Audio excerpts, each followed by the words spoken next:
Hi guys, Apex Outdoors/Taxidermy here. Today I want to talk about hunting sights for your bow. Last year went with the new UV slider. Great sight. The ergonomics of it are untouchable. I think everyone can agree how great the ergonomics are on the slider itself, the adjustments, the quick, tensioner with your index finger. Absolutely amazing. As far as the scope and the scope housing goes, the issues I had with it, as far as whitetail hunting, not a big issue because a lot of states where I whitetail hunt, I can simply turn that light on to light those pins up. The biggest issue that I had was Colorado last year. I went with my son-in-law. I gave him my triple stack Spot-Hogg, and I'd look over at his sight, completely illuminated, maybe 30 minutes more as far as illumination on the fiber optics compared to the UV slider, because in Colorado you can't run any type of electronics on your sights or equipment, period.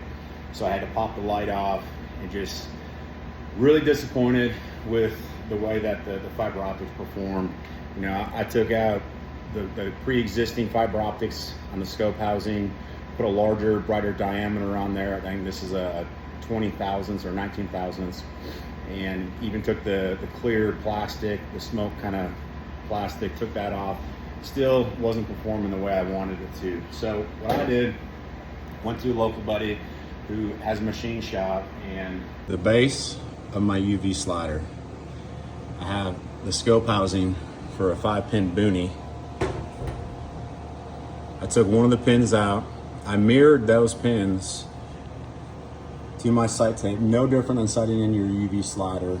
So I have my 20, 30, 40, and my 60.